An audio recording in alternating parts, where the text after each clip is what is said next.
Hello, friend, and welcome to Daily Treasure, a devotional podcast by Sharon Betters, produced by Mark Inc. Ministries.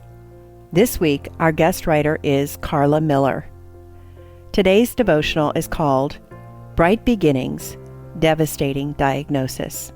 Today's treasure: You saw me before I was born. Every day of my life was recorded in your book. Every moment was laid out before a single day had passed. Psalm 139:16.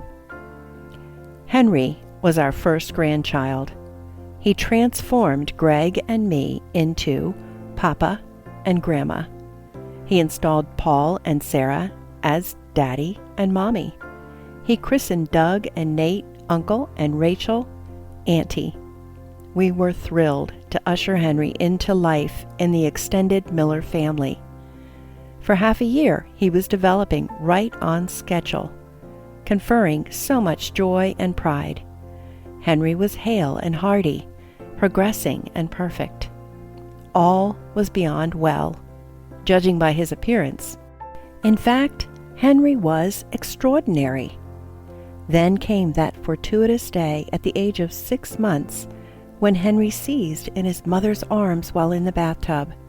So frightening, so unexpected, so upsetting. Initially, hopeful explanations were offered all around, indicating that Henry would certainly grow out of this.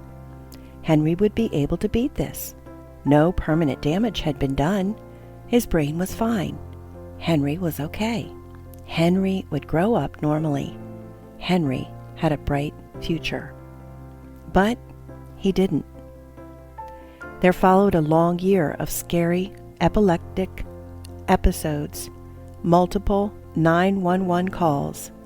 We lost track of how many ambulance rides, scores of emergency department visits, neurology consultations at 2 locally renowned children's hospitals, and numerous hospital admissions. Because Henry's symptoms were very unusual, Sarah, Henry's mother, and our daughter often knew more regarding Henry's treatment than the emergency department doctors. We all suspected he might have a very rare condition, yet kept hoping his symptoms would not line up with our speculations. It was a hopeful but dubious period, searching for a diagnosis but praying it is not anything serious. Henry was finally diagnosed at the age of 18 months by a veteran pediatrician neurologist at Yale New Haven Hospital. Genetic testing, along with clinical symptoms, confirmed Henry had been born with a severe form of epilepsy that has no known cure and is marked by damaging seizures that are beyond the control of current medications. The list of symptoms was long, and Henry fit all of them. I had to acknowledge it. Henry indeed had Dravet syndrome. It was very hard for me to accept this crushing news. I know that you can do all things. No purpose of yours can be thwarted. That's from Job 4:42. I didn't question whether or not the diagnosis was correct. I asked, "What is your purpose, God?" I battled internally and questioned him. Why my grandson? Why my daughter and son-in-law? Why my family? Hadn't we all tried to honor and follow God? Hadn't Greg and I dedicated our lives to the church? Hadn't Paul and Sarah served you by serving others? Wasn't our family legacy a strong Christian one? Then my questions gradually changed as I was challenged by his word.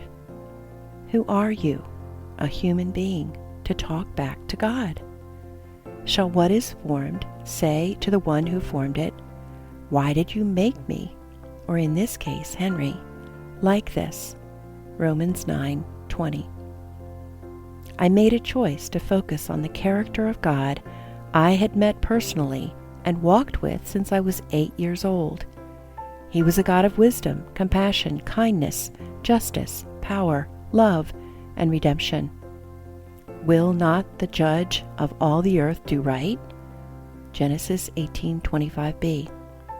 The God I knew and loved and followed gave his only Son over to death for the salvation of the world, including me, my family, and Henry.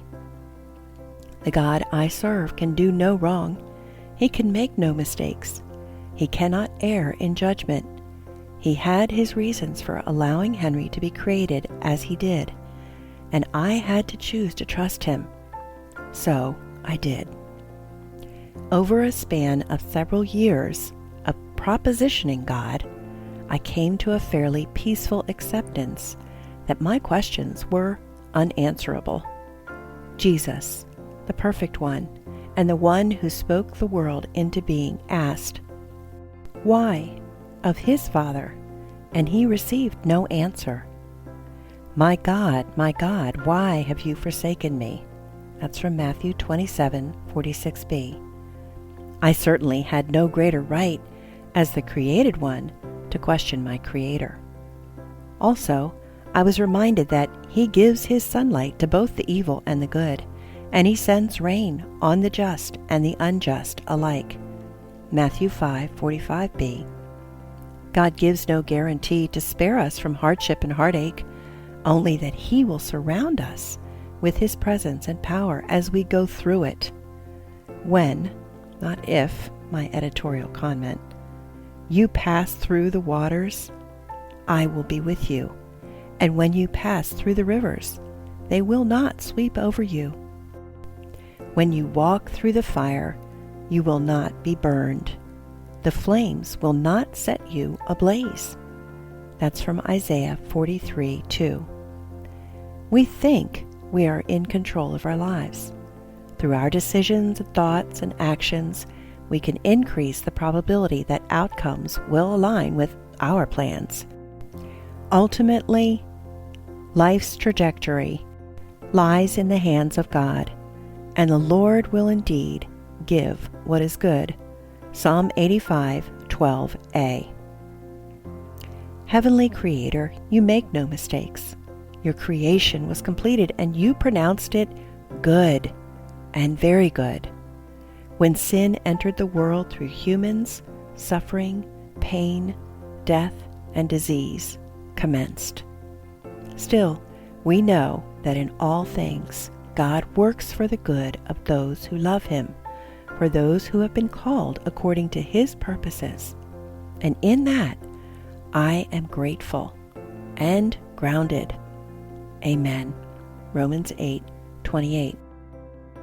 Friends, thanks so much for joining us for this series, this new series, this What She Said series on our Daily Treasure podcast. We know that you are going to be encouraged every day as God speaks to you through his word and through the writing of our guest writers. We are so grateful for the platforms we have to offer the help and hope of Jesus, and one that is making an incredible impact across the world is Anchored Hope. My husband Chuck dreamed of offering counseling many years ago when he saw the need, especially through Ask Dr. Betters, the questions that came from hearts of deep suffering, thousands of questions. And we knew that answering the questions in a 5 to 8 minute video would not be enough, that our resources were not enough, that we needed more. And so Anchored Hope Biblical Online Counseling was birthed just as the pandemic started. Through this platform, you can go to Anchored Hope, to the website, go to helpandhopenow.org and click the Anchored Hope link. There you can browse the site, you can pick out a counselor, you can submit your request for a meeting with a counselor, and then you can meet with a counselor at your own convenience in your own home through the internet. We are so excited about the way God is using this platform to offer help and hope to others. So if you are hurting or you have a friend who is hurting and you're not sure how to help that friend, encourage them to check out Anchored Hope Biblical Online Counseling at helpandhopenow.org. Thanks so much for joining us, and I look forward to being with you tomorrow.